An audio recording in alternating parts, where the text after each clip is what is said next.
Bien, bueno, pues muchas gracias por venir y además, más puntualmente, estamos ya cerca de la Navidad y ahora ya se nos está complicando las agendas bastante. Pero quisiéramos terminar este año, ¿no?, de este seminario, que es la tercera sesión, con una especie de resumen, pero también dándole esa parte que en la sesión anterior nos quedamos con la impresión de que le hacía falta reforzar un poquito, que es la estructura trascendental del ser humano. Entonces, bueno, vamos a ir recordando. Ahora tengo, si ustedes no tienen el libro, Raquel les está distribuyendo. Si ya lo tienen, pero lo quieren tener ahora a mano, lo pueden coger y luego lo devuelven. Eso está, si no me equivoco, en la página 37, ¿eh? 37. Ese esquema está en la página 37. Esa es una reproducción más o menos fiel de lo que tienen en el libro. Le faltan las flechitas, pero es básicamente el mismo esquema. Con esa sola diapositiva podríamos dar toda la sesión de hoy, pero vamos a utilizar algunas más, sobre todo para puntualizar elementos muy particulares del aporte de Fernando Rielo que no son tan comunes o tan intuitivos, o sea que uno necesita profundizar para quedarse con la idea. Entonces decíamos que vamos a hablar hoy de la estructura trascendental. ¿Cuál es la otra estructura? La estructura formal. Lo que dice Fernando Rielo es que el ser humano tiene una estructura formal, que es el espíritu psicosomatizado, y una estructura trascendental, que es precisamente el estado en el que queda nuestro espíritu por la divina presencia constitutiva. Habíamos dicho también que la estructura del ser humano cuenta con un elemento creado y un elemento increado, ¿no? Entonces, el elemento creado es todo lo que significa el psicosoma, incluso el mismo espíritu, aunque como también hemos explicado, el espíritu se crea en el momento mismo de la concepción y se infunde. Esa es la parte creada. Una parte nos viene por evolución, como es el psicosoma, y la otra parte por creación en el acto de nuestra concepción. Y después tenemos la parte no creada, que es la divina presencia constitutiva, es decir, la presencia de Dios en nuestro espíritu. Esa presencia de Dios, del absoluto, diría Fernando Rielo en términos filosóficos, no se puede crear a sí mismo porque no es Dios, como sabemos, el absoluto no ha sido creado, sino que es eterno. Entonces tenemos una parte creada, una parte no creada. La parte creada, ya hemos dicho, espíritu psicosomatizado, la parte no creada, la divina presencia. Ahora, ¿cuál es la estructura formal? Pues el espíritu con su psicosoma, y la estructura trascendental, como lo narra Fernando Rielo, el estado en el que queda nuestro espíritu, o sea, es algo que pertenece al ser humano, no es algo que está fuera del ser humano, sino que forma parte de su esencia, de su ser, el estado en el que queda nuestro espíritu por la divina presencia constitutiva. Y eso es la estructura trascendental, que es la parte que queremos profundizar hoy. Y lo llama a esta estructura gene ontológico holístico. Ese es el nombre que le da Fernando Rielo. También lo habrán escuchado con el nombre patrimonio genético. Esas son las dos formas como él lo suele nombrar. No sé si pueden cerrar la puerta para no escuchar mucho al fondo. Bueno, hasta aquí queda claro esa parte, o sea, lo que he explicado hasta ahora, ¿eso ya lo tienen clarísimo? ¿O todavía cuesta captarlo? Voy a repetir una vez más porque es necesario quedarnos con esas ideas muy concretas. Elemento creado, del cual tenemos una parte que viene por evolución, que es el cuerpo y la psique o alma, según Fernando Rielo, y un elemento, bueno, y el espíritu, perdón, que es creado en el momento de la concepción, y un elemento increado. Esas son las dos partes como elementos. Y luego tenemos también una estructura trascendental. La estructura trascendental es la que está formada por dentro de nuestro espíritu, está dentro de nuestro espíritu, y es el estado en el que queda el espíritu por la divina presencia constitutiva. A veces lo que explica Fernando Rielo, el presidente de la escuela del Espolidente, es como si fuese un bombillo, ¿no? Aquí llaman bombillo, bombilla, bueno, en España se dice bombillo, un foco, en el que está apagado, ¿no? Es como el espíritu, si no tuviera la divina presencia constitutiva, sería como un foco apagado. pero en el momento en que entra esa corriente, ¿no? Esa divina presencia, por utilizar la metáfora, se prende, ¿no? Se enciende. Entonces esa luminosidad, todas esas características propias de un foco encendido, utilizando la metáfora, sería el estado en el que queda nuestro espíritu por la divina presencia constitutiva. Si no estuviera esa divina presencia, muchos elementos que hoy vamos a ver no serían posibles en el ser humano. Y por supuesto no serían las personas, serían otro ser más de la creación de la creación. Entonces hasta ahí estamos. Ok. Dentro de este esquema van a ver que tenemos algo que quizás no hemos explicado todavía. En la estructura formal, fíjense bien, el espíritu empieza aquí y termina aquí, ¿no? O sea, ese es un esquema, obviamente, es una forma de representarlo que no existe como tal en nuestro ser. Así como está representado ahí, no hay una frontera que nos diga que por aquí ya pasa.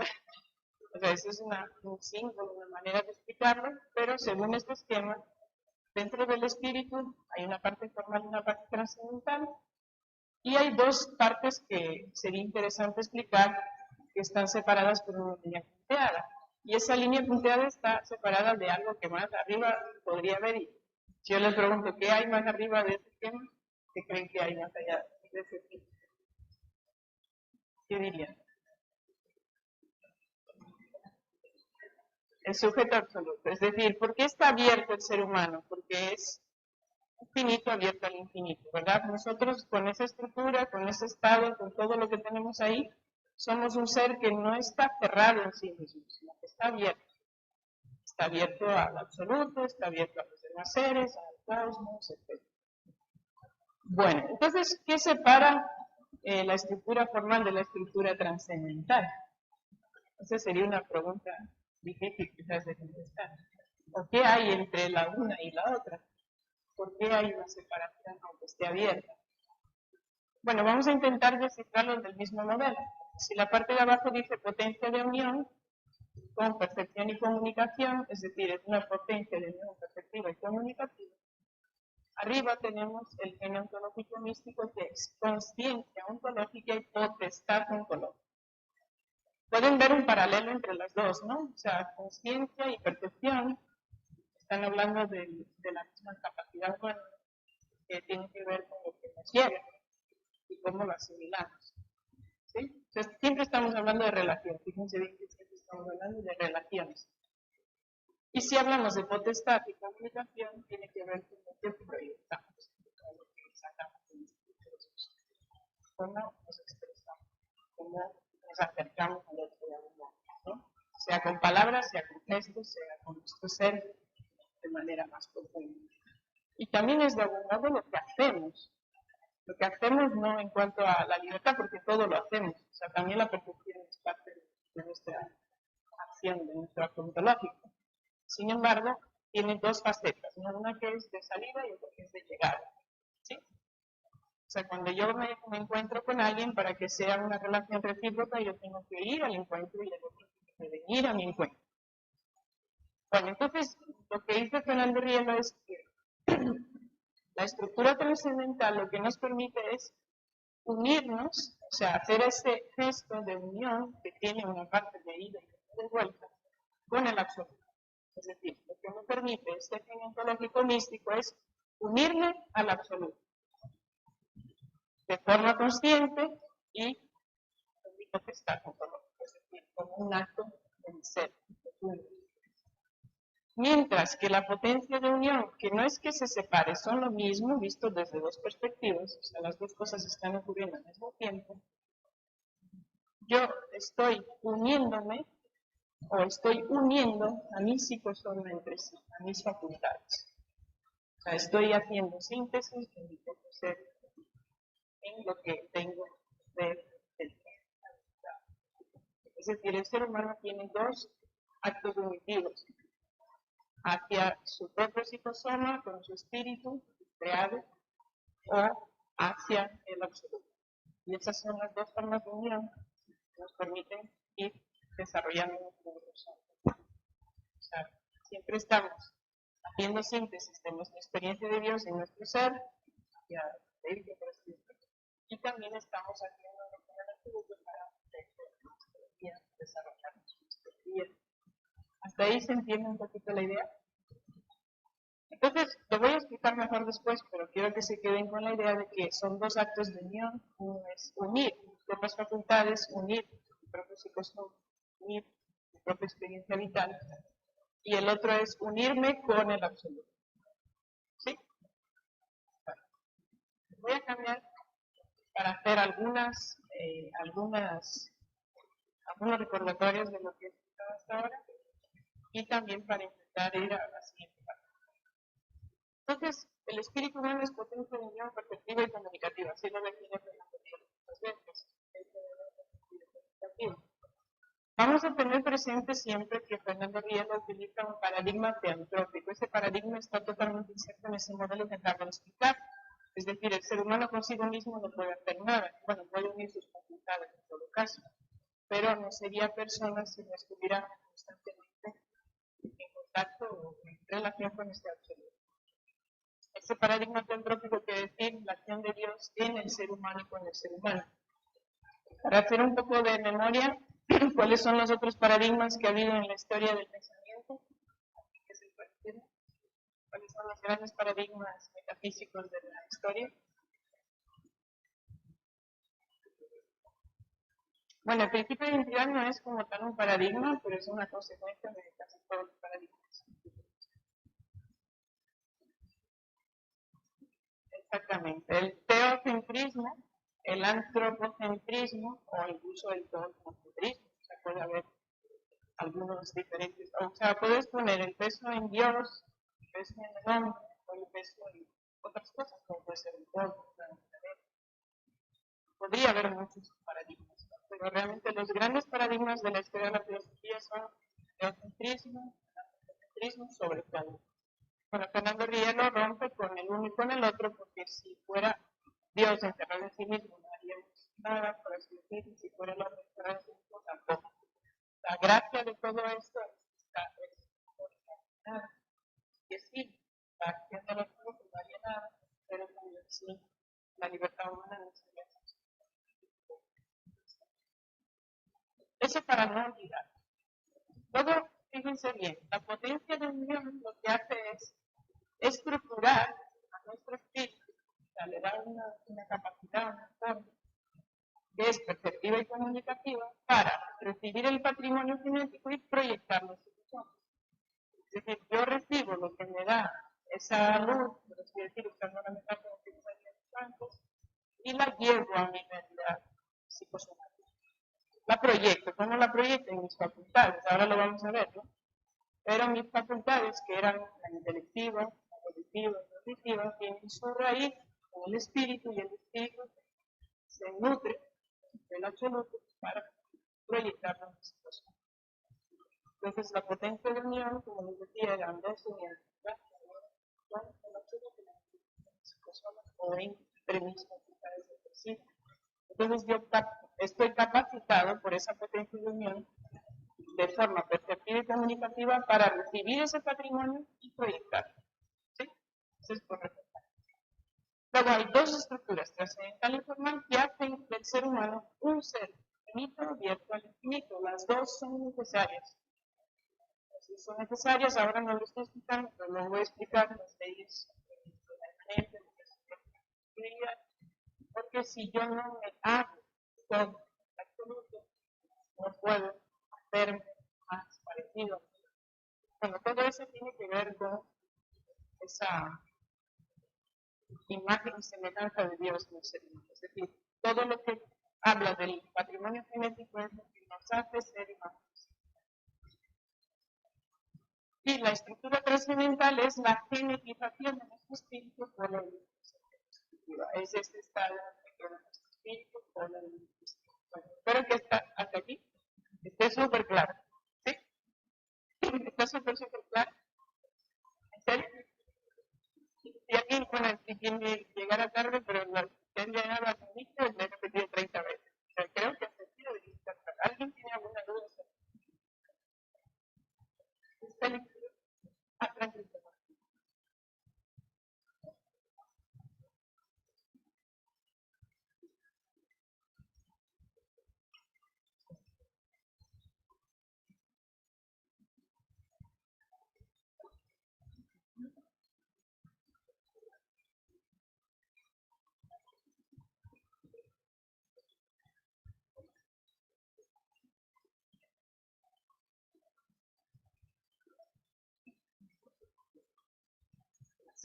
más bien la segunda parte, aunque lo que has dicho antes también es cierto, pero no vamos a dejar nunca a esa persona porque no podemos quitarnos esa presencia del absoluto. Bueno, podríamos indagar así teológicamente más a fondo, y quizás el diablo, ¿no? En algún momento su condena final podría llegar a eso, porque él no quería esa presencia. Estamos hablando ahora de una persona angélica, ¿no? Pero en el caso del ser humano no somos capaces de quitarnos la presencia del absoluto, salvo que en el momento final del juicio, pienso yo, podríamos negarlo absolutamente, cosa que extraña total que a mí lo haga, pero teóricamente, teológicamente, eso sería la condena eterna, quitarme el absoluto, o sea, decir, yo no quiero tener nada con el absoluto. El ser humano, como ser libre, creado por Dios, entiende bien que en el momento de la esperanza conciliar, pero entiendo que es muy difícil creer que alguien quiera eso. Sin embargo, si los ángeles algunos no han querido, pues tampoco podemos negar que existe esa posibilidad.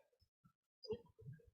Entonces somos personas en este mundo, sin lugar a dudas, difícil, nos podemos degradar muchísimo, podemos prácticamente anular la acción de Dios en nosotros, podemos intentarlo, distorsionarnos, degradarnos totalmente, pero es muy difícil, o sea, es imposible aniquilar esa presencia de Dios. Para nosotros es bien. Entonces, hasta aquí hemos dicho que vamos bien, pero en cualquier momento me interesa lo volvemos. Ahora vamos a ver esto visto con otros elementos que antes habíamos comentado. ¿En qué página estaba esto? La 34. Página 34. Ahora vamos a ver esto. Lo que estamos viendo ahora en este cuadro son funciones psicosomáticas y espirituales de las facultades. En realidad, lo que tenemos aquí forma parte de nuestra estructura formal, pero voy a intentar utilizarlo para explicar cómo actúa la estructura trascendental. Y después voy a explicar la estructura trascendental, que es aparte de aquí. ¿Ya? Son solo esas diapositivas que me escribí despacio porque lo importante es que se quede todo. ¿Ya?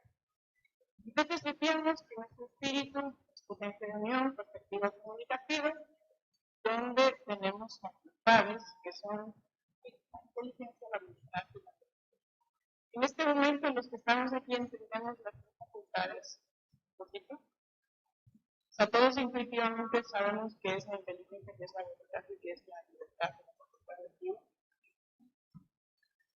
Por si acaso, vamos a recordarlo, ¿no? Y Silvia en la sesión anterior lo recordaba explicando la parte más baja, como decía también María José, la parte más baja de nuestra naturaleza formal o de nuestra cultura formal, que es los sentimientos de nuestras relaciones. Están en segundo cielo ubicadas en la intelectiva, la cognitiva. Pero quizás todavía más lo vamos a entender si vemos lo que es la psicosomática sugerente. Esa es la que más identificamos con las facultades. Por ejemplo, la razón. En la facultad intelectiva, el uso de la razón es lo que más nos evoca lo que significa la facultad intelectiva. A veces lo decimos la mente, a veces decimos nuestros pensamientos, vemos en la facultad volitiva, lo que más la caracteriza, lo que vemos con más facilidad es el deseo. Y en la facultad cognitiva, la intención, y ahora voy a explicar la distinción que hay entre la libertad. Pero si quisiéramos hablar en términos comunes, diríamos la libertad, que es lo más propio, lo más común, lo más habitual de relacionarse con la facultad cognitiva. Dicho de otra forma, es lo que pienso, lo que siento, lo que deseo y lo que finalmente hago.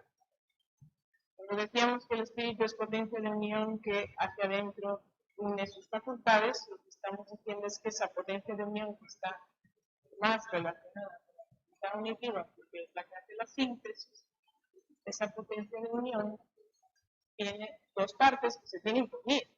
O sea, si yo quiero activar, sería muy poco saludable para el ser humano hacer algo que deseo o desear algo que no pienso y estar segregados a nivel de voluntad. Es importante ser capaces de unir.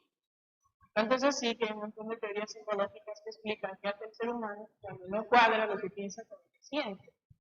Hay un montón de teorías psicológicas que explican los mecanismos de defensa, las justificaciones. Pues yo trato de creerme lo que siento porque quiero seguir sintiéndolo. O yo trato de desear lo que pienso porque quiero seguir pensándolo. O sea, el ser humano tiene muchos mecanismos para unir esas dos facultades, a veces de forma saludable o genética o adecuada, y a veces de forma disgenética, distorsionada. Pero lo cierto es que estamos llamados a unirnos interiormente y también exteriormente. Entonces volvemos a intelectivo, volitivo, emitivo, razón, deseo, intención o libertad. ¿Por qué estas tres son las más fáciles de incluir o de relacionar? Justamente porque son las que asumen, o sea, las asumentes, son las que rigen, es como el timón, ¿no? El timón de mi intelecto es mi uso de razón.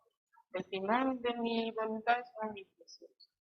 Y esas asumentes arrastran de algún modo las asumentes, es decir, mi uso de razón pone en orden o hace uso de mi memoria. O sea, mi memoria sirve a mi uso de razón. O sea, yo busco en mi memoria con mi razón sirve.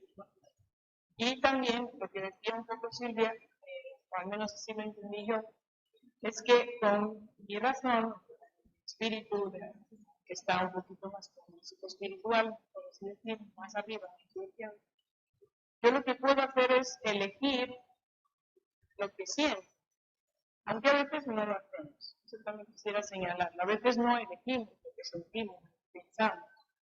No todos nuestros pensamientos los podemos controlar, pero sí podemos educarnos, podemos irnos decantando por unos y no por otros. Podemos seleccionarlos, podemos decir de estos pensamientos, de estos no los quiero para ti, voy a dejar. Bueno, toda esa labor en la mente o en el intelecto lo hacemos con esas funciones, con la razón. Pero como digo, aunque tenemos cierto control, no tenemos absoluto control. ¿Y por qué no tenemos absoluto control? Porque somos complejos, porque tenemos como un líquido. Hoy no voy a explicar en detalle, pero es lo que llamamos la herida del pecado. Aquí estamos el día de nuestra confesión, suerte de María, no tiene ese problema. Es decir, ella tenía un orden total en cuanto a sus sentimientos, emociones, sus emociones. Nosotros tenemos un desorden, porque tenemos el egoísmo que nos engaña. Hoy hemos leído lo de la serpiente, ¿no? Que le engaña a Eva, que le engaña a Adán. Todo el mundo echa la culpa a alguien más, pero a la hora de la verdad somos nosotros los que elegimos el egoísmo del amor, de la soberbia, de la libertad, de la obediencia. Bueno, por cerrar el paréntesis, decíamos que tenemos intelecto, voluntad y un. Así que, ¿cuál es el punto? Os voy a señalar al menos uno de ellos, que tiene que ver con lo que ahora vamos a explicar después. Voy a ir muy despacio, así que no se preocupen si tengo que repetir, repito. Voy a explicar cómo funcionan esos tres, que son las estructuras y operadores genéticos receptivos. Los voy a explicar en el modelo, en el esquema. ¿Y cuáles son? La creencia, la expectativa y el amor. ¿Qué quiere decir eso de receptivos? ¿O por qué Fernando Rielo les llama estructuras y operadores genéticos receptivos? Pues simplemente porque son los que nos permiten captar esa realidad que nos viene del absoluto. Y él pone el paralelismo con los sentidos externos, ¿no? Por ejemplo, el olfato, la vista, el tacto, ¿no? Yo puedo decir, ¿cómo capto yo el mundo que me rodea? Con mis sentidos externos. ¿Cómo capto yo la realidad del absoluto? Con los sentidos internos, con estas estructuras operadores. ¿Sí? Entonces, a modo de sentidos, son la creencia, la expectativa y el amor. Eso es un nivel constitutivo, es decir, todo ser humano tiene creencia, expectativa y amor, tiene esas capacidades en sí mismo, de forma innata. O sea, todos nacemos con estas capacidades. Sin embargo, si nosotros creemos en Cristo como Dios y estamos bautizados, esa creencia se eleva a nivel santificante y llega a ser no creer en cualquier cosa, sino creer en Dios, ¿no? Creer en una fe concreta que nos es revelada. O sea, nos proyecta el sujeto tributivo de esta capacidad nuestra al absoluto ya dentro del orden cristológico. O sea, no solamente creo en cualquier cosa bonita, bella, como que veo, sino creo concretamente en Dios. Y la expectativa no es solo esperar, tener como anhelos, aspiraciones, sino es esperar en Dios. Y el amor pasa de ser un amor pues, que puede tener muchas connotaciones en este mundo a ser el amor a Dios, el amor tal y como ama Dios. Es mucho más que el amor humano. Y eso es lo que nos lleva a otro nivel, ¿no? Algo importante que dice Fernando Riel es que no se contradicen entre sí. O sea, es decir, la creencia, la expectativa y el amor no son antitéticos con la fe, la esperanza y la caridad, sería absurdo, sino que son niveles. O sea, es decir, tú puedes llegar hasta un punto, pero si tienes esos dones puedes llegar más lejos, ¿no? O sea, no se trata de ni compararnos ni juzgar a nadie, sino de decir que eso te abre un horizonte más amplio, porque evidentemente lo que Cristo nos da a través de esa gracia no nos lo podemos dar nosotros a nosotros mismos. Ahora que yo puedo tener esa gracia y no utilizarla, pues también. Es decir, yo puedo estar bautizado y estar en pecado mortal, no tener esa gracia. O yo puedo estar bautizado y simplemente ser infiel a lo que Dios me enseña, me inspira, etc. Con lo cual no se trata de que uno sea mejores que otros, porque eso no sabemos, solo Dios lo sabe, sino que la gracia que tenemos como bautizados es que podemos llegar más lejos en esa unión que la absoluta. Otra cosa es que lo hagamos.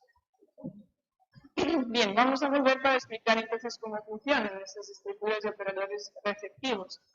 Bueno, si lo psicosomático es la razón, el deseo y la intención, lo psicoespiritual es la intuición, la fruición y la libertad. Entonces, ¿qué hace la creencia? Abre mi razón, la abre, es esa fronterita que teníamos ahí, a través de la intuición para captar algo del absoluto. ¿Qué es ese algo del absoluto?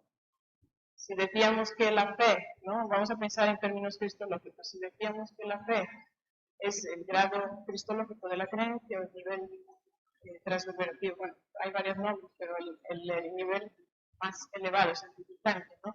De la creencia, si abrimos la razón a través de la intuición a la fe, ¿qué es lo que ocurre? Pues que veo a Dios, ¿no? Veo el absoluto, contemplo el absoluto,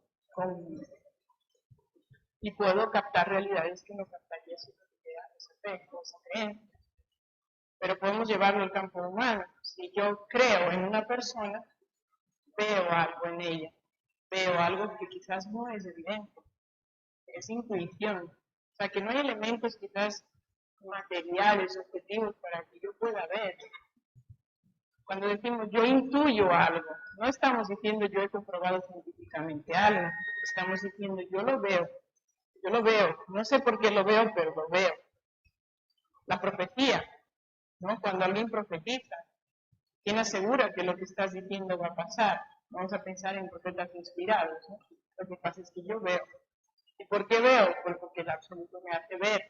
O sea, no es algo que yo solamente conmigo mismo lo puedo hacer, sino gracias a esa apertura lo puedo hacer, puedo ver, ¿no? Lo mismo pasa en el deseo. ¿Cómo ocurre? Pues la expectativa o la esperanza abre mi deseo al absoluto a través de la fruición, o sea, se abre a través de esa parte psicoespiritual, a través de la fruición, para desear lo que es propiamente del absoluto. O, por ejemplo, si llevamos al orden cristológico, para tener esperanza. ¿Y cuál es el fruto? Si en la fe el don que tiene correspondencia es la sabiduría, amor de Dios, ver a Dios, contemplar a Dios.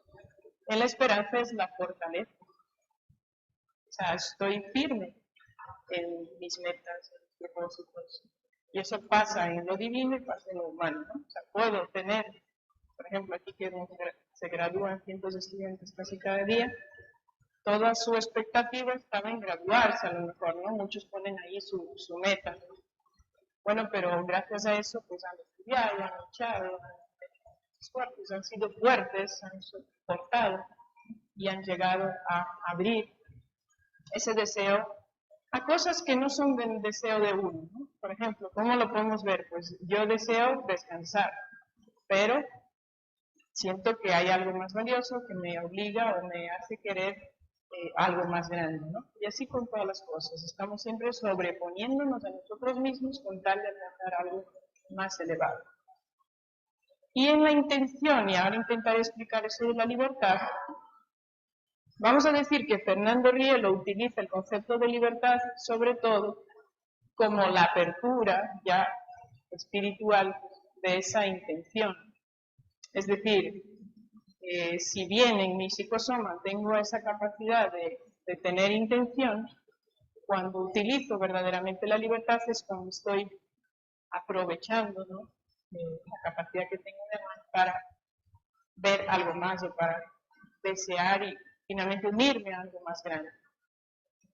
La intuición, la fruición y la libertad sí se pueden distorsionar, pero ahora estoy tratando de usarlas en un sentido positivo, o sea, en un sentido genético. No es que lo psicoespiritual ya esté libre de pecado, ojalá, libre de egoísmo, ojalá, no es así, sino que está todo mezclado.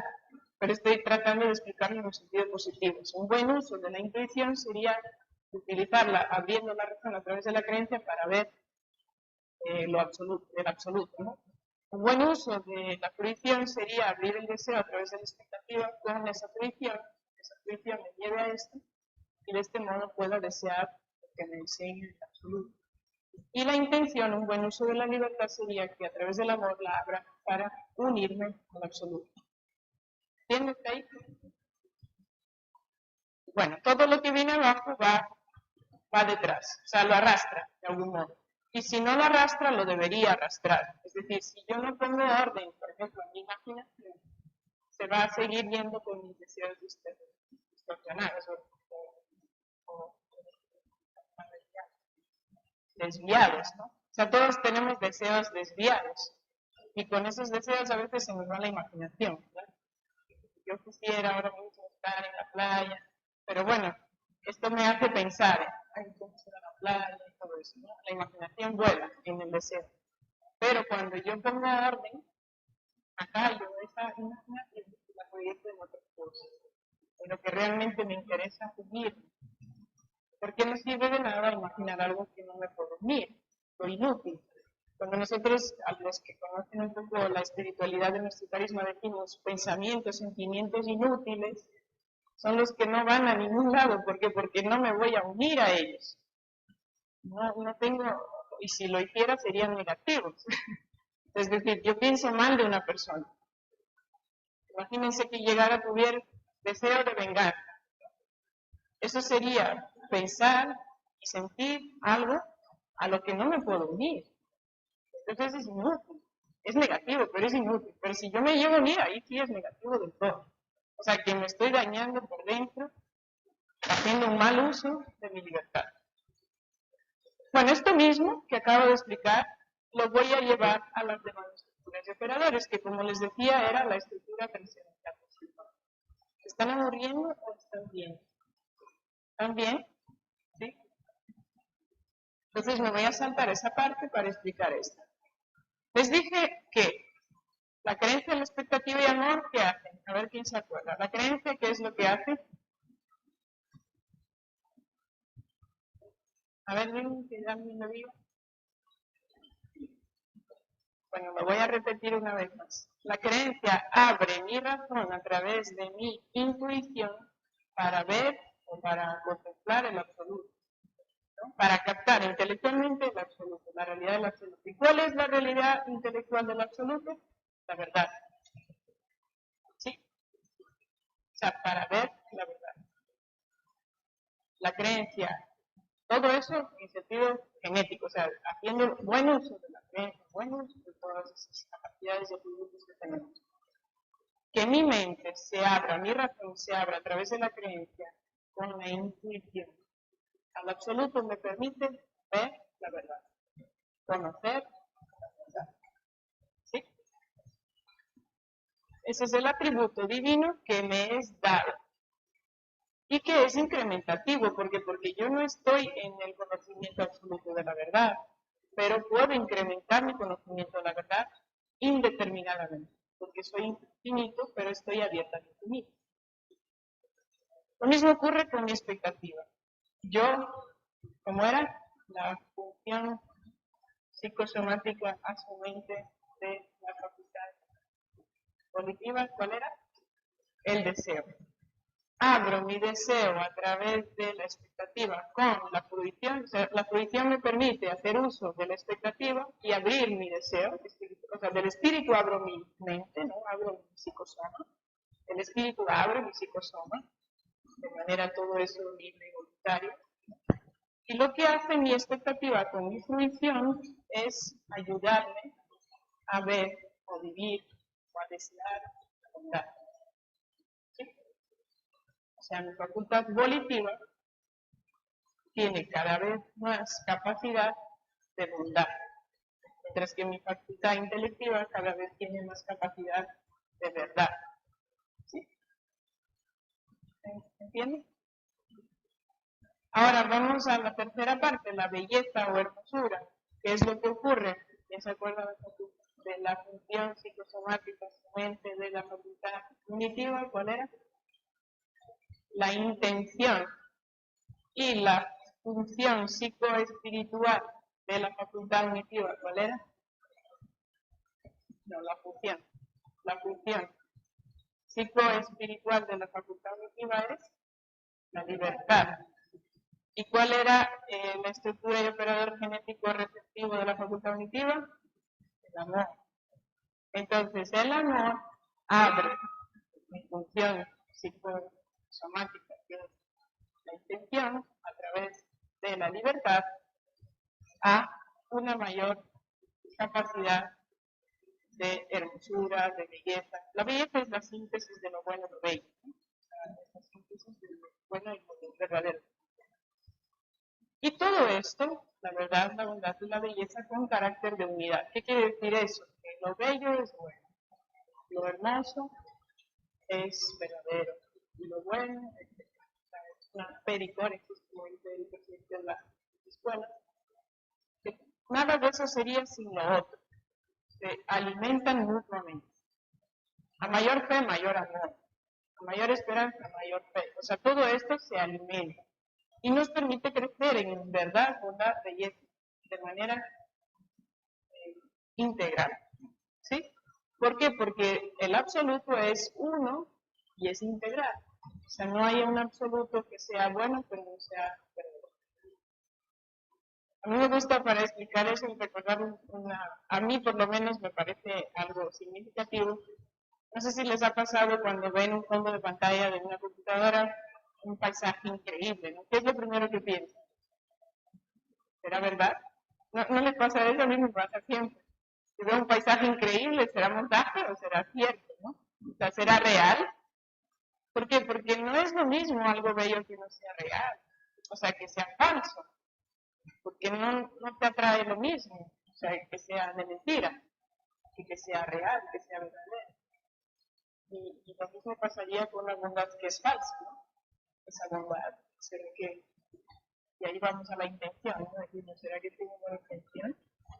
O sea, lo que no es integral no es. ¿Sí? Bueno, hasta aquí hemos hablado de receptivos y atributivos.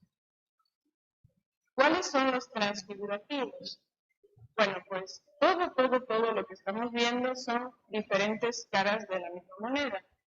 Cuando no hay tantas caras en una moneda, pues sería de un cubo o de lo que sea, pero en realidad, o de un prisma, lo que queramos ver. Las virtudes que aquí no están detalladas, pero ¿alguien me sabría decir cuáles son las 4 virtudes cardinales? A ver, alguien, una sola persona que lo diga, pero fuerte, con seguridad. Aquí hay varios filósofos. Eso viene de Aristóteles, no es de Fernando Rielo, pero se ha conservado. ¿Por qué se ha conservado? Porque está bien. ¿Y por qué está bien? ¿No? Porque en su momento también se inspira, ¿no? A las personas, no solamente a Cristo. Solo Cristo tiene la verdad, pues, no, solo que la tienen más elevada. Entonces, ¿cuáles eran? Exactamente. Ahora, prudencia. ¿A qué facultad le corresponde la virtud de la prudencia? intelectiva, volitiva, cognitiva. ¿Qué creen?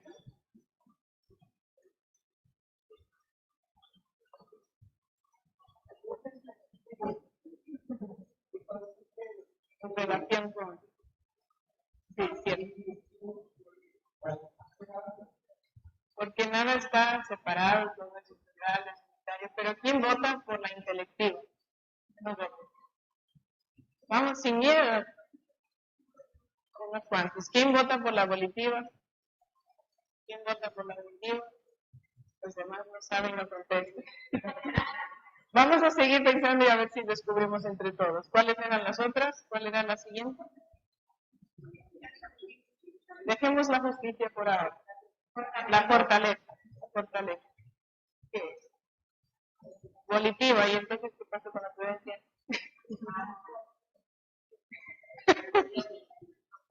La fortaleza unitiva, dice la India. ¿Y cuál era la otra? ¿La templanza dónde está? A ver, María José, sácame un libro. Bueno, no hay por qué separarlas así de manera frontal porque no se separan, pero realmente, por lo menos con el yo lo atribuye la prudencia al intelecto, o sea, es decir, ¿por qué a la intelectiva? ¿Por qué? Porque tiene que ver con discernir, ¿no? O sea, con ver, con saber, o sea, encontrar. Si diría Aristóteles, ¿dónde está el punto medio, ¿no? De la prudencia?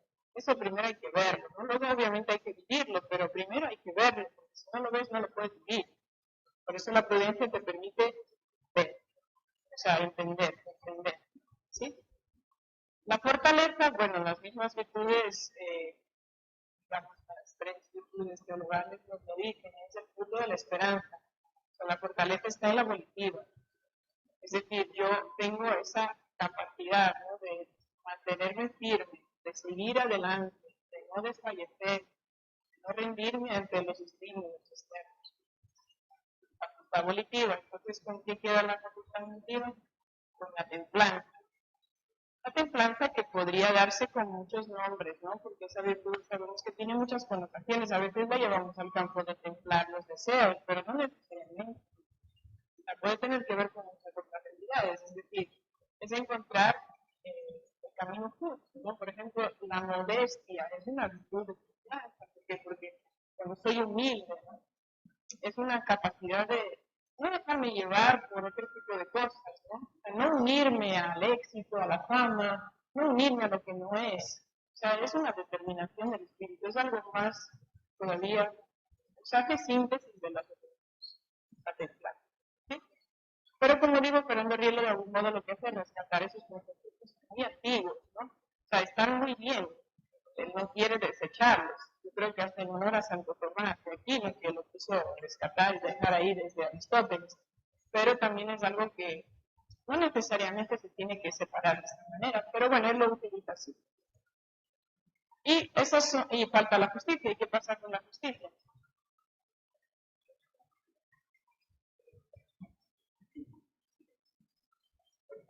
Es transversal a todas.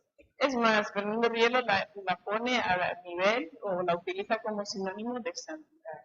O sea, justicia o santidad. Cuando dice santo, ser un hombre justo, ser un hombre santo, ¿no?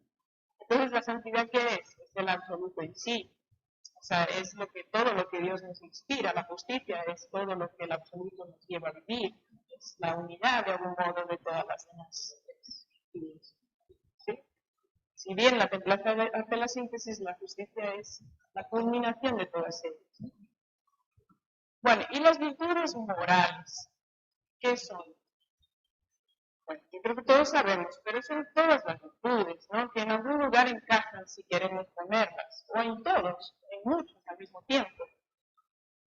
Pero ahora voy a intentar llevar esto de las virtudes al terreno de toda esa realidad trascendente y lo voy a hacer a la vez que explico las otras los operadores legislativos. Y dice Fernando Rielo que el ser humano, en su realidad espiritual, que es la que lo distingue de todos los demás seres creados, el espíritu, Dios es espíritu puro, el ser humano tiene unas leyes espirituales. O sea, igual que tenemos leyes físicas, ¿verdad? O sea, que hay unas reacciones químicas que ocurren en nuestro organismo, etcétera, pues también hay unas leyes espirituales. Y esas leyes son la ley de la inmanencia, la ley de la trascendencia y la ley de la perfectibilidad. ¿Qué es la ley de la inmanencia? Es la capacidad que yo tengo de reconocerme a mí mismo y también de construirme a mí mismo. Es decir, yo puedo hacerme con, esa es la expresión que él más utiliza, hacerme con una realidad. La voy a explicar con un ejemplo que siempre utilizo, pero luego lo explico. La ley de la trascendencia, que es la capacidad de salir de mí mismo, de ir a buscar algo que me trasciende, algo más que yo, pues algo que me aporte a mi conocimiento, a mi deseo de expansión, lo que queramos hacer.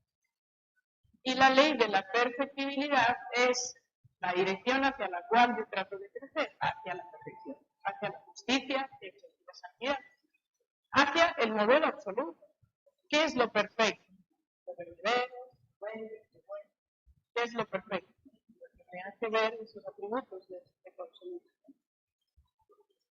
Entonces, yo quiero trascender siempre hacia dónde, hacia una mayor verdad, hacia una mayor verdad. Esa es mi trascendencia, o sea, hacia allá voy, hacia allá debo ir. Pero ¿cómo esa realidad que me trasciende la voy a hacer mía? Pues tomando la determinación, ¿no? Intelectiva, cognitiva, auditiva, o sea, tomando mi libertad como síntesis, la libertad de hacerme con ella. Y pongo un ejemplo que ya lo habré puesto, pero lo voy a poner de nuevo porque estamos en tiempos de fútbol, ¿no? O sea, pobrecito Cristiano Ronaldo, me da una pena asombrosa lo que le ha pasado, porque él tiene un ego que se lo come, ¿no? O sea, es demasiado. Entonces, claro, llega un momento en el que eso te pone una mala pasada. O sea, el ego de Cristiano Ronaldo le puede haber hecho mucho bien por un tiempo. El ego, bueno, vamos a intentar entenderlo bien. O sea, ese deseo de superación, de ser el mejor. O sea, esa parte es como la ley de perfectibilidad entendida a su manera, ¿no? O sea, yo quiero ser el mejor. Y si yo soy el mejor, yo sé que soy el mejor. Lo voy a decir a todo el mundo. Porque no tienen que ver, esa es su verdad, ¿no? Ser el mejor es su verdad. Él cree que es el mejor. Pero ¿qué ocurre si luego descubre que no es el mejor? Que hay otro de su mismo equipo, de su mismo país, que marca más goles que él. Si nosotros no tenemos bien puesta la visión, la verdad auténtica, nos desmotivamos. Cosa absurda, ¿no? Uno puede decir, ¿cómo puede desmotivarse? Se desmotiva, porque el centro no soy yo, no puede ser yo. El centro tiene que ser algo más que yo. Tiene que ser algo que me trasciende y que además me hace querer superarme. ¿Qué es lo que ocurre con, al ejemplo pobrecito, Cristiano Ronaldo? Si no hay más que él, el mundo se acaba en él. Y en el momento que él no vea qué más puede hacer, o que él no se pueda superar a sí mismo más, porque ya no ve para sí la edad, lo que sea, se acabó su trascendencia. Si en vez de estar pensando en lo que él piensa, él pensara que lo más bello, perfecto que podría tener en su vida ahora sería que su país, no él, su país, llegara a cuartos de final, aunque sea, él no se desmotivaría. Estaría todavía con todas sus facultades, potencias, está todo puesto al servicio de ese fin, esa meta que se va a querer hacer. Entonces, Fernando Rielo lo que dice es, tú tienes que tener un modelo, ¿no? Y por eso hablamos mucho de la educación en el éxtasis. O sea, tiene que haber algo más que te lleve a salir de ti, que este algo más te sirva para asemejarte más al modelo, al sujeto absoluto, en este caso. Entonces, si no tienes ningún modelo, no hay cómo hacer nada más. Pero si yo, y ese es el ejemplo que quería poner, si yo que no soy ni Cristiano Ronaldo, ni soy Messi, ni soy Neymar, ni Richarlison, o sea, no soy nadie de ellos, pero me encanta el fútbol, me encanta. Y por ejemplo, puedo decir, me encanta Messi, vamos a suponer. Si yo quiero jugar como Messi, ¿no? Mi ley de la perfectibilidad lo pone ahí, ¿no? En un nivel alto, y yo quiero llegar allá. Tengo una vectorial, tengo un disposicional, tengo una dirección. Si yo llego a creer que puedo ser como Messi, si me lo llevo a creer, o si llego a creer que puedo ser un tercio de lo que es Messi, me pongo a ello, ¿no?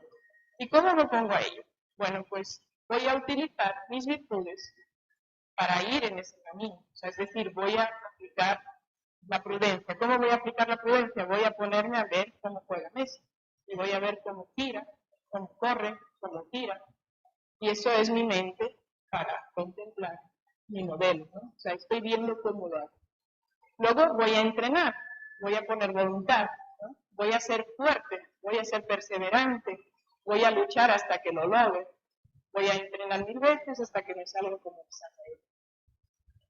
Y, por supuesto, la facultad unitiva, ¿no? Pues esa perseverancia, pero en el acto, ¿no? O sea, hacer lo que pensé y lo que deseo. Entonces, ¿la inmanencia qué es? Es lo que permite la virtud. Es decir, en la medida que vivo la virtud, me hago con. La virtud me permite hacerme con. Si yo digo, ¿cómo me hago con el pensamiento de Dios? Con la virtud de la prudencia, con la virtud del recogimiento, ¿no? De poner silencio en lo que no es de Dios. La virtud es lo que me permite hacerme con la verdad, y no con otras cosas. Y cada facultad tiene sus virtudes, pero en la medida en que vivo esas virtudes, estoy haciéndome con. Es decir, yo estoy yendo hacia lo trascendente y haciéndolo en la vida. O sea, estoy buscando algo más de lo que no soy y me estoy haciendo con esto. Y en eso Aristóteles tiene una intuición muy interesante, que es la potencia y el acto, ¿no? Lo que tengo en potencia, pues yo quiero ser el mejor jugador, o quiero ser, vamos a poner una virtud más normal, quiero ser más humilde. ¿Cómo puedo ser más humilde? O sea, ¿cómo puedo, si yo no soy humilde? O sea, ¿cómo puedo ser menos vanidosa si yo soy vanidosa? ¿Cómo lo puedo hacer? Con la vivencia de la virtud. Es decir, yo contemplo qué sería de mí si fuera menos vanidosa y lo empiezo a hacer realidad. Eso es lo que dice Aristóteles, ¿no? Yo no soy algo porque lo deseo, sino porque lo vivo. O sea, no soy algo porque lo contemplo, sino porque lo hago realidad en mi vida. Eso también lo dice Fernando Riel. ¿Cómo me hago con las virtudes? ¿Cómo me hago con el absoluto? Viviendo la virtud. Dice Fernando Riel, ¿cómo nos abstenemos de nuestros defectos dominantes? Viviendo la virtud contraria. No hay otra forma. Que soy perezoso, diligente. Así de claro. ¿Eres diligente? No, pero vive la diligencia, eso es la virtud. Porque el día que ya no seas perezoso, eso ya no es virtud. Eso ya es tú, eres decir. Como la persona que es amable o la persona que es sonriente. La persona que sonríe siempre, eso ya no es virtud. Eso es como sello, ya es inmanente, o sea, ya lo tiene metido dentro. Y la santidad es un más constante. O sea, ya puede ser valiente, no perezoso, generoso. Siempre va a haber algo más que tienes que ir haciéndote con ello. Entonces, como digo, la inmanencia es hacerme con. ¿Cómo me hago con? Viviendo la virtud. ¿Por qué? Porque en el momento que estoy viviéndolo como virtud, todavía no soy lo que estoy viviendo. Me estoy convirtiendo en eso. Y cuando decimos a nivel espiritual que la gracia nos permite hacer o ser quien queremos ser, a veces eso requiere mucha purificación, ¿verdad? O sea, es decir, yo digo, yo quiero ser una persona generosa, pero no lo soy. Tienes que vivir la generosidad un día, otro día, otro día, otro día, y hasta que te sientas que ya eso te sale natural, puedes tardar muchísimo tiempo. Y ese proceso, ¿quién lo decide? No soy yo.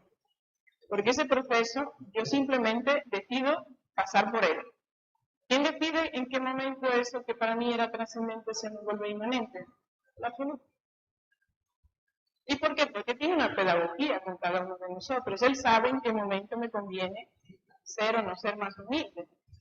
O controlar o no controlar unos sentimientos, emociones y pasiones.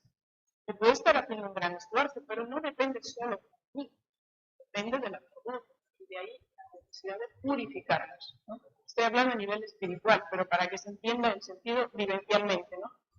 Cuando yo me propongo algo, no es que yo lo digo y se hace, porque yo no soy dueño del absoluto, no puedo manipular el absoluto. Y aunque lo pueda desear, amar y todo eso, él se encarga de purificarlo. ¿Y cómo purifica el absoluto? Ya que estoy utilizando esos términos.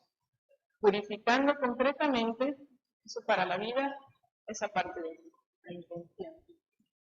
¿Por qué? Porque muchas veces nosotros tratamos de arrebatar virtudes o contemplamos bienes que son verdades y son bondades, pero no tenemos la intención más pura. O sea, por ejemplo, si yo quiero tener mucho conocimiento porque creo que esto me va a hacer una persona más relevante para la sociedad, lo puedo hacer con una intención pura o no tan pura, como el absoluto.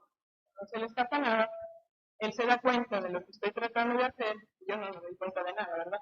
Pero él sí se da cuenta y entonces él es quien posterga esa capacidad mía de conseguir hasta que uno no está purificado del todo de su intención, hasta que guía la libertad, no puede hacerse con el absoluto, porque no es algo que dependa de nosotros exclusivamente.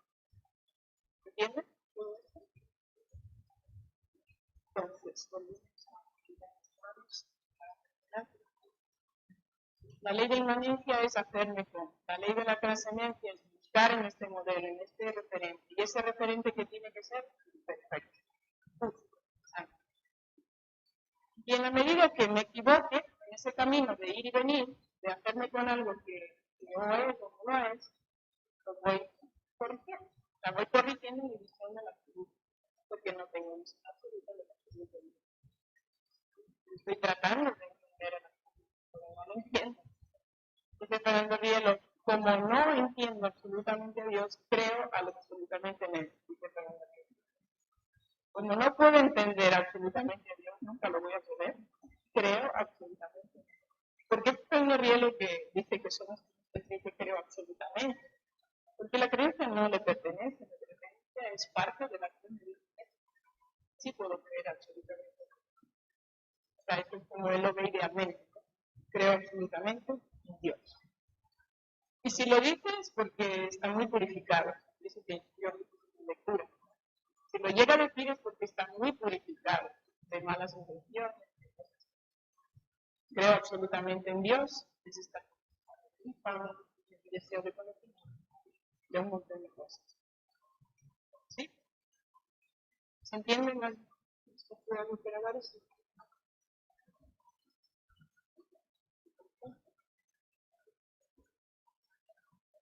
O sea, ahora no estoy usando la definición tal cual la utiliza Fernando Rielo, pero lo que tenemos que ver es, vamos a empezar por la parte de abajo, la ley de la perfectibilidad.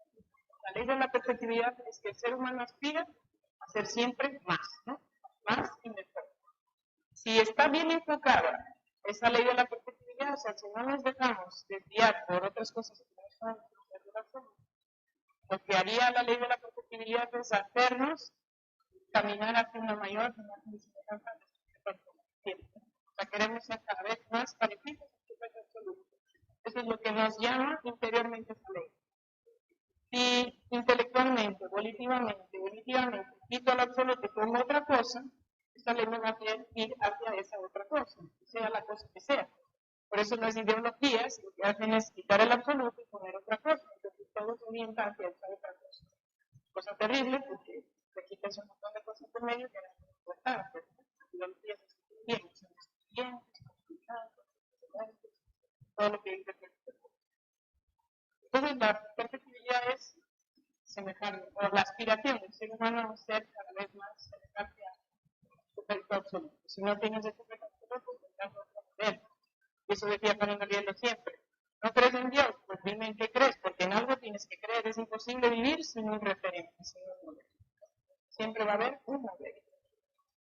La ley de la trascendencia que me hace contemplar, salir de mí hacia ese modelo. O sea, ir al encuentro de ese modelo. Ir al encuentro de qué manera, intelectiva, volitiva y emitiva. O sea, con mi mente, con mi conducta emitiva, que se representa la libertad. O sea, voy hacia salir de mí para el encuentro con el modelo. Que es lo mismo que decíamos que la estructura trascendental me permite unirme con, ¿verdad? Ahí empezamos. Eran dos formas de unión. Unirme con el modelo. Esa es la de trascendencia. Unirme mis facultades y o sea, yo hago el esfuerzo de hacerme con ese modelo y al mismo tiempo proyecto eso sobre mis facultades. O sea, lo llevo a mí mismo. Intencionadamente. Lo hago mío. Eso es el hacerse. ¿Cuándo me hago con eso? Ese es hacer. Entonces la ley de la trascendencia es salir de sí para encontrarse, irse al modelo de perfección que tengamos, preferentemente absoluto, y la ley de la inmanencia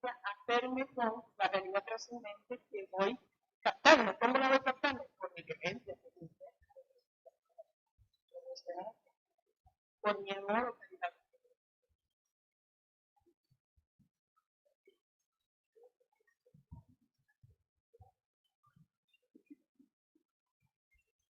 Yo es que en realidad estas están las tres en las tres facultades.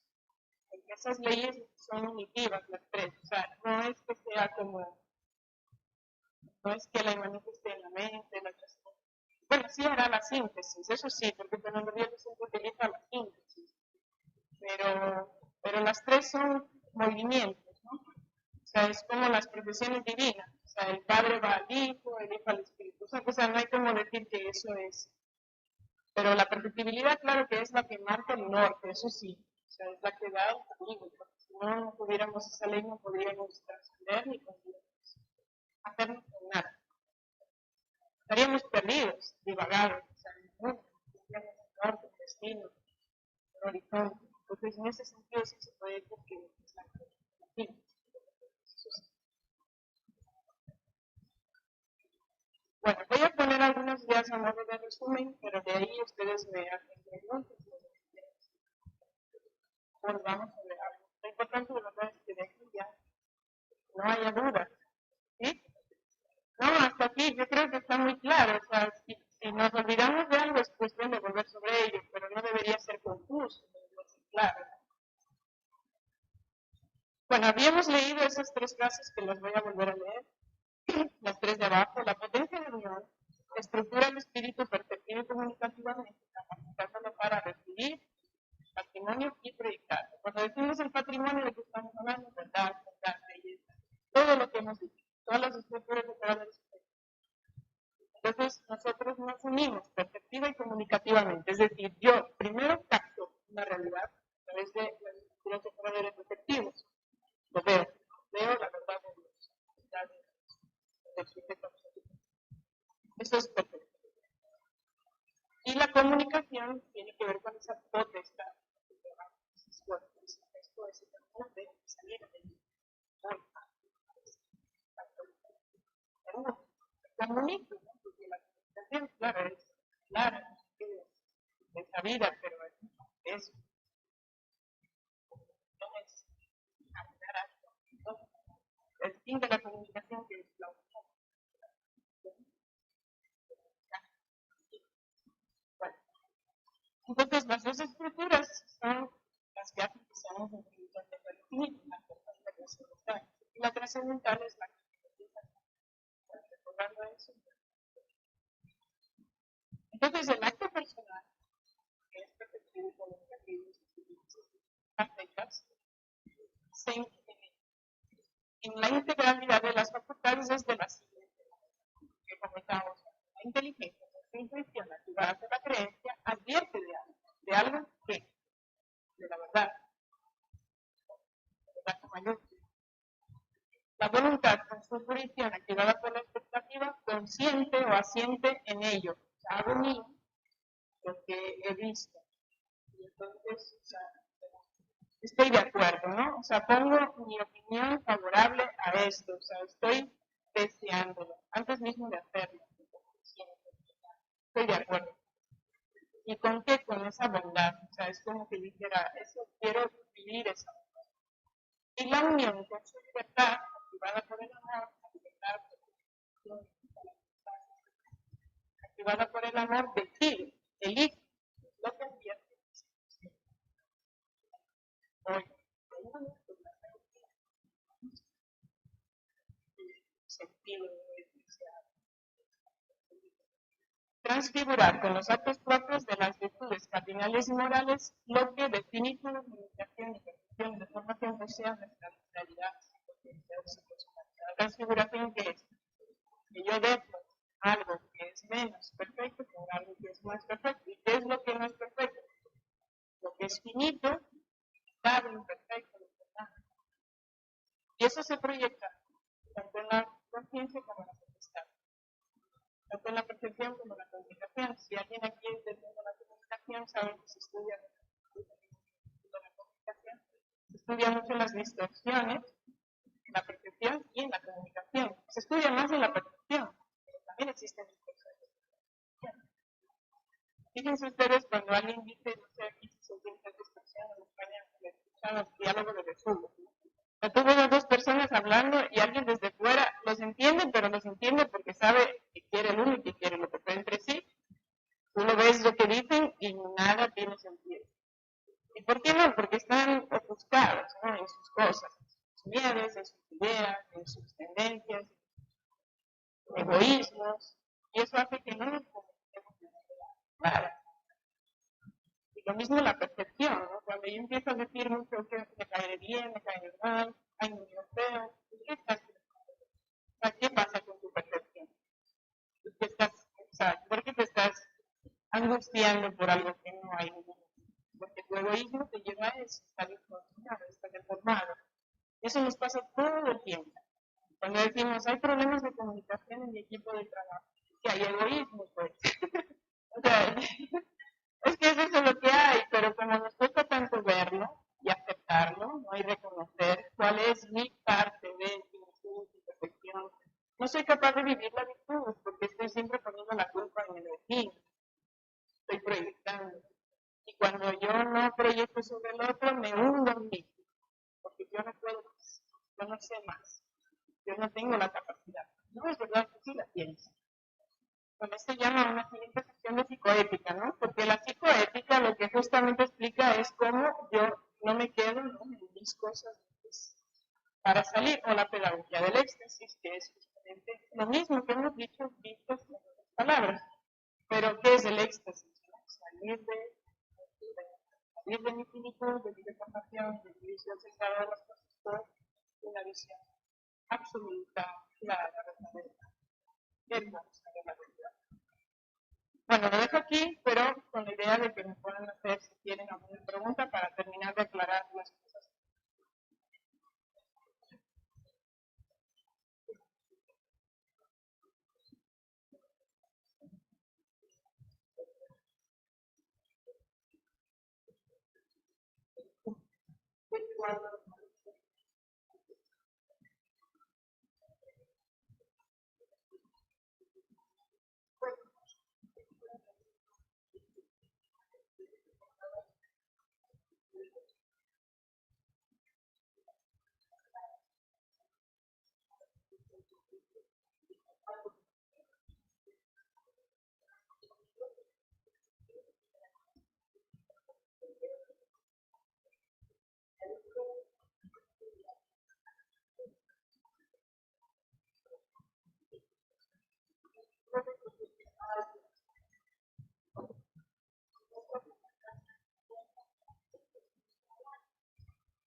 Claro.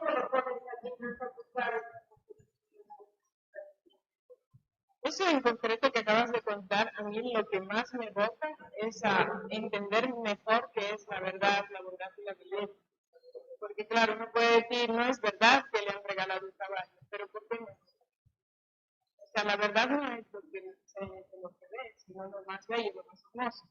O sea, hay algo como, es como soñar lo absolutamente puro, lo que dice Fernando Bielo, ¿no? Sueña siempre lo más absolutamente puro, eso será la institución, dice él, ¿no? Nosotros los hijos decimos, Dios mío, ¿será que sí? O sea, ¿será que somos eso que dice él? Pero no es que seamos de hecho, porque queremos serlo, evidentemente, pero es más bien lo que sueñas. Por eso también Fernando Rielo dice, pensar es bueno, soñar es mejor.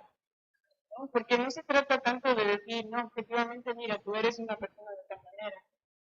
Porque incluso cuando decimos la verdad sobre alguien, no son los hechos sobre alguien.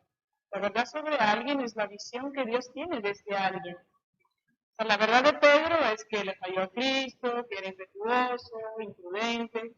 Pero ¿cuál es la verdad de verdad sobre Pedro? O sea, ¿qué era la verdad? Lo que Cristo ve en él. Esa es la verdad. Entonces, de algún modo, ese ejemplo que nos pones nos hace ver que la verdad no es así como en la mesa o lo que sea. La verdad es mucho más que eso. O sea, es algo mucho más grande. La verdad es el esfuerzo de quienes han tratado de traer esa cultura aquí, enseñando a las mujeres que viven bien, o sea, es mucho más bello que lo que ven. No sé si con esta ayuda de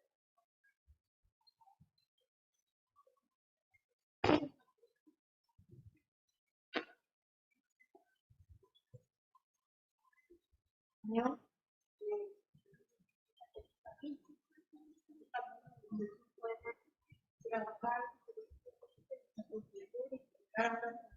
dar, podemos necesitar, pero no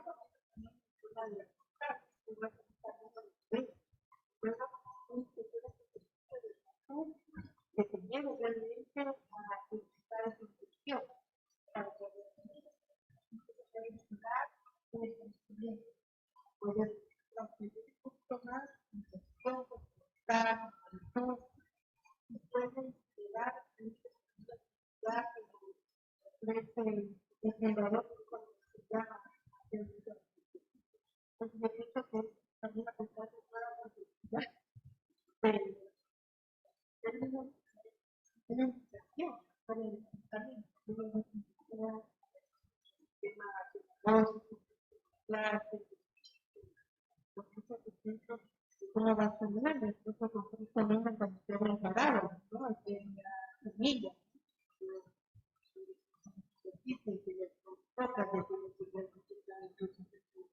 entonces, yo tengo una invitación maravillosa con sus chicos para en día a día, ¿no? Pero que tienen su complicidad para que gracias por su explicación. Esto me recuerda también la parábola que para mí es la más bonita, a mí es la que más me gusta del Evangelio y ya que es bien corta, la que dice que el reino de los cielos es como un mercader que anda buscando entre las finas y al encontrar uno de gran valor va a ver todo lo que tiene en la compra. ¿Por qué me parece tan fascinante esa parábola? Porque dice que anda buscando. Y por eso es tan importante que con los jóvenes vayamos a su modelo. Es decir, ¿qué es para ti lo más sagrado? Porque ese anda buscando, o sea, todos andamos buscando algo, ¿no? Pero a lo mejor buscan, pues no sé, más seguidores en TikTok, no lo sé, pero algo buscan. Y tienen un modelo. Entonces hay que ir a ese que busca y darle algo más valioso, ¿no? Y es algo que tenemos que para eso entrar en su búsqueda, porque si no, no hay cómo presentarle, ¿no? O sea, no podemos presentarle un modelo que en ese momento no está preparado intelectualmente para verlo. Pero esto tiene la habilidad de llegar a donde nosotros de maneras muy misteriosas, ¿no? Pero siempre en nuestras búsquedas. Entonces es una invitación, pero no es una invitación fuera de contexto, hay que contextualizarnos en su realidad. Y hay que sacar todo lo genético, ¿no? De su vivencia, experiencia. De hecho, la educación en el éxtasis tiene mucho que ver con eso, con rescatar todo lo genético que hay en el ser humano, que haya cosas genéticas. O sea, cuando digo genético es lo que va en esa línea que hemos hablado positiva, ¿no? Lo disgenético sería la dispersión de todo eso. Pero cuando yo digo, este niño tiene muchas ideas a lo mejor equivocadas, pero también tiene algunas cosas muy buenas, tiene algunos deseos muy valiosos. De ahí hay que mirar, ahí hay que empezar la educación en el éxtasis. Y así esa persona podrá ir creciendo. O sea, es una invitación, pero nos va a requerir a nosotros una labor como la que hizo Cristo, ¿no? O sea, Cristo se vino y se dijo, ¿dónde están ustedes? Haciendo y rescató un pedazo de agua. O sea, lo más mínimo que hayamos hecho bien, lo ha rescatado con tal, bueno, una pregunta más, nos vamos al café. ¿Sí que ha quedado más claro? A los buenos estudiantes que han escuchado bien, ¿sí les ha quedado claro? ¿Sí? A ver, aquí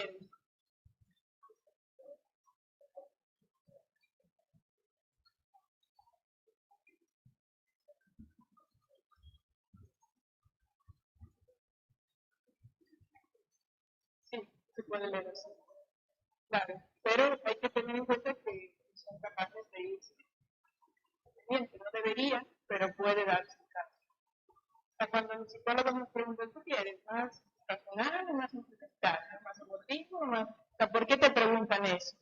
Porque tienes un sesgo, ¿no? O sea, normalmente hay personas que tendemos a tomar decisiones basadas en emociones, en esa parte intuitiva, ¿no? Y uno tiene que hacerse consciente. Todo lo que es hacerse consciente es llegar a vernos con la objetividad desde el modelo y decir, sí, tengo esas tendencias, pero no por ello voy a tomar decisiones siempre desde esa perspectiva. Hay una frase de Fernando Rielo que todavía me perturba interiormente porque la quisiera entender del todo. Dice que Cristo encarnó todas las facetas psicológicas que existen. Yo digo, Dios mío, ¿cómo habrá sido Cristo? Porque llegar a ser afectivo, intelectual, o sea, todas las cosas en su justo momento, según las circunstancias de la necesidad. Ojalá fuéramos capaces, ¿no?, de ser libres de nuestras tendencias personales, particulares, de ser capaces de ir a lo concreto. Entonces, a veces tengo que saber qué me está diciendo mi mente, qué me está diciendo mi voluntad, y de ahí trabajar y llegar a las cosas. Por eso, por algo las tenemos a las dos. ¿Ya? Listo, muchas gracias por su atención.